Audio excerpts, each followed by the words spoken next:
Exposure হয় না এই সাবজেক্টে, এবং তাদেরকে যদি ডায়াসে দাঁড় করিয়ে দেওয়া হয় যে আচ্ছা অভ্যুত্থানের পরের মেয়েরা কেন হারিয়ে গেল, তারা পুরোপুরি ব্ল্যাঙ্ক হয়ে যায়, কারণ তাদের কখন মাথায় আসেই নাই যে আচ্ছা এটাও যে একটা বলার মতো সাবজেক্ট বা এটাও যে একটা ভাবার মতো সাবজেক্ট।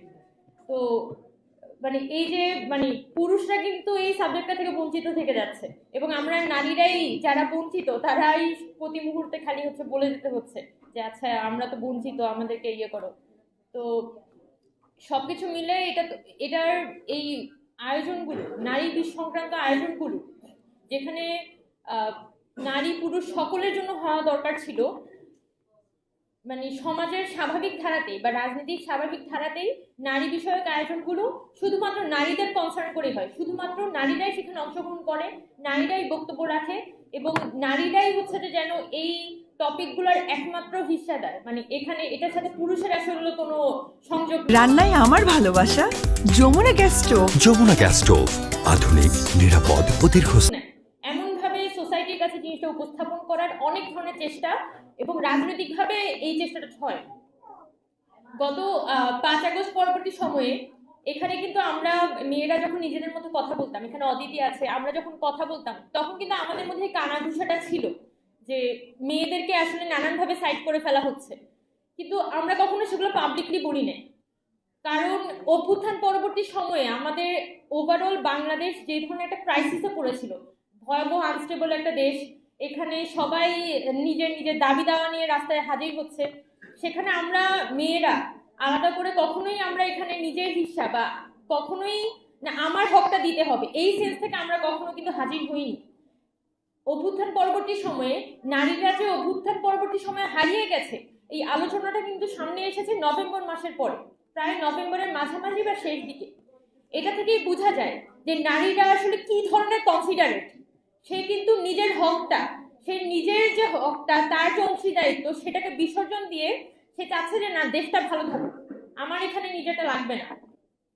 কিন্তু পরবর্তী সময় যখন আমার বিভিন্ন আলোচনায় যোগ দেওয়ার সুযোগ হয়েছে তখন কিন্তু আমার ভিতরে অনুভূতিটা কাজ করেছে যে সামান্য হলেও আমাদের কিন্তু এই আগস্ট মাস সেপ্টেম্বর মাস ওই সময় খুবই দৃঢ়ভাবে ভয়েস রেজ করা দরকার ছিল যে আসলে মেয়েদের ক্ষেত্রে খুব ভয়াবহ টোকেনিজম হয়েছে, এবং পুরো অভ্যুত্থানকালীন সময় এমন জুলাই মাসে এখানে রুকু আছে, অদিতি আছে, আমাদের প্রত্যেকটা মেয়েরা আছে যারা জুলাই মাসে ঢাকা বিশ্ববিদ্যালয় বলি, চট্টগ্রামে বলি, যারা আন্দোলন করেছিল ইউনিভার্সিটি থেকে রাতের 14 জুলাই রাতে হলের গেট ভেঙে তারা বের হয়েছিল, এবং এই গেট ভেঙে বের হওয়ার মধ্যে কোনো ধরনের পলিটিক্যাল মাইন্ডসেট ছিল না। আমরা এই অপমানটাই মেনে নিতে পারি নাই যে একটা দেশের প্রধানমন্ত্রী কিভাবে করে একটা আমাদের ছেলে মেয়েদেরকে রাজাকারের নাতিপুতি বলে।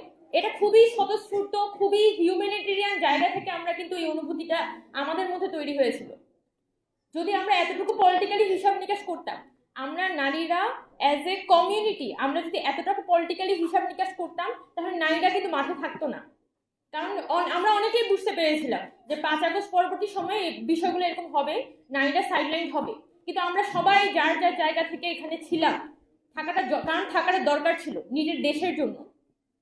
কিন্তু এখন এসে আসলে আমার মনে হয় যে আমাদের আসলেই 5 আগস্ট পরবর্তী সময়ে বিভিন্ন যে ছোট ছোট ভয়েসগুলো উঠছিল, ছোট ছোট ভয়েস যেখানে রেজ হচ্ছিল, আচ্ছা মেয়েরা কোথায়, মেয়েরা আস্তে আস্তে চলে যাচ্ছে কেন, এই কথাগুলো কিন্তু আস্তে আস্তে আমরা চেষ্টা করতাম যে খুব বেশি যাতে সামনে না আসুক।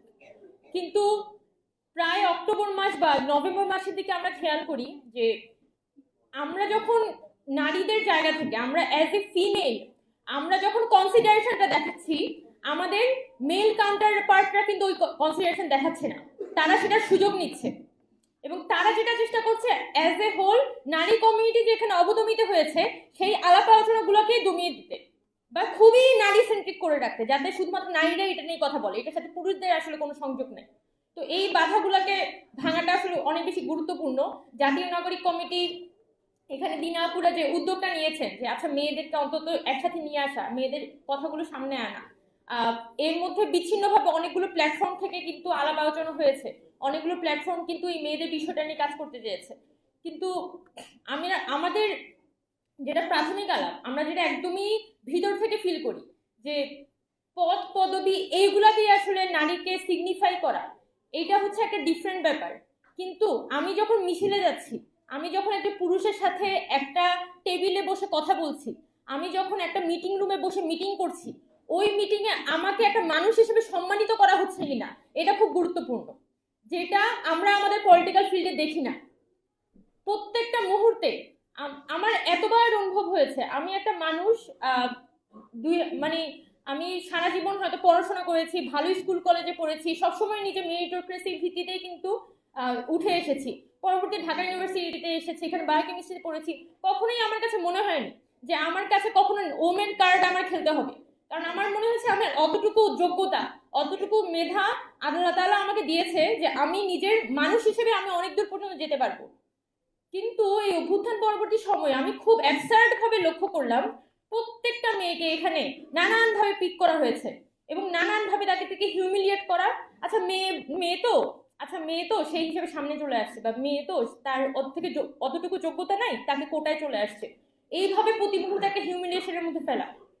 এবং অভ্যুত্থান পরবর্তী সময়ে যখন নুসরাতকে একদমই টার্গেট করে হিউমিলিয়েট করা হয়েছিল, তখন কিন্তু আমি বলতে বাধ্য হই যে গভর্নমেন্টের পক্ষ থেকে কিন্তু একটা স্টেটমেন্ট পর্যন্ত দেওয়া হয় না। এবং ওই নুসরাতের হিউমিলিয়েশনটা ব্যক্তি নুসরাতের হিউমিলিয়েশন ছিল না, এটা কিন্তু অ্যাজ এ হোল নারী কমিউনিটিকে হিউমিলিয়েট করার জন্য ব্যবহৃত হয়েছিল। কিন্তু আমরা সরকারের কাছে কিন্তু তখন বলেছিলাম যে আপনারা অ্যাটলিস্ট একটা বিবৃতি দেন, যেহেতু এখানে ফেসবুক বলি বা আমাদের সোশ্যাল মিডিয়া গুলো বলি, এগুলো কিন্তু অনেক বেশি আওয়ামী স্পন্সর, মানে আওয়ামী লীগের একটা বিশাল বট বাহিনী এখানে কাজ করে, এবং তারা একদম টার্গেট করে এই যে নারী কমিউনিটিরা আছে তাদেরকে নানানভাবে সাইডলাইন করে ফেলার চেষ্টা করছে, বা তাদেরকে নানানভাবে হিউমিলিয়েট করার চেষ্টা করছে। সেই জায়গা থেকে আমাদের গভর্নমেন্টের তো একটা সাপোর্ট দরকার। কিন্তু আমরা সেখানে দেখলাম যে সরকারের পক্ষ থেকে আমরা আসলেই সেই ধরনের কোনো রেসপন্স পাইনি। এবং একদম শুরুতে যদি অ্যাটলিস্ট আমাদের চিফ অ্যাডভাইজার বলি বা আমাদের তথ্য মন্ত্রণালয় বলি, যে কোনো একটা সরকারের পক্ষ থেকে যদি একটা অন্তত স্টেটমেন্ট দেওয়া হতো যে আমাদের নারীদের উপরে যদি কোনো ধরনের হ্যারাসমেন্ট আসে বা এই ধরনের অনলাইন অফলাইন স্পিয়ারে যদি হ্যারাসমেন্ট হয়, আমরা সেটাকে টলারেট করব না, তাহলে এটার কিন্তু সামাজিক মূল্য অনেক বেশি হতো। কিন্তু আমরা সরকারের পক্ষ থেকে উদ্যোগগুলো দেখিনি, যার ফলাফল হচ্ছে আজকে আমরাও হ্যারেস্ট হচ্ছি, আমরা খুব ওপেনলি হ্যারেস্ট হচ্ছি। রাস্তায় একটা র্যান্ডম মেয়ে সে হেঁটে যাচ্ছে, যে হয়তো অভ্যুত্থানের সময় খুব ভালো ভূমিকা রেখেছিল, তাকে ভিডিও করে করে তার রিলস প্রকাশ করা হচ্ছে। আমি একটা রাস্তায় হেঁটে যাওয়ার সময় আমার ভয় থাকতে হয় যে আমার ওড়নাটা ঠিক আছে নাকি, আমি হাঁটা চলাটা ঠিক আছে নাকি। এটা কেন হবে? আমি কি রাস্তায় হেঁটে যাওয়ার সময়, এটা তো আমার একটা পার্সোনাল লাইফ আছে, প্রতিটা মুহূর্তে কেন আমার ভয় থাকতে হবে যে না কেউ আমাকে ভিডিও করছে কিনা, কেউ ছবি তুলে যাচ্ছে কিনা, আমি কোন জায়গায় গিয়ে বসলাম এটা নজর রাখছে কিনা। এই যে মানুষকে প্রতি মুহূর্তে একটা হিউমিলিয়েট করার মনোমানসিকতা, এটা আমি নারী না হলে আমার সাথে হইতো না।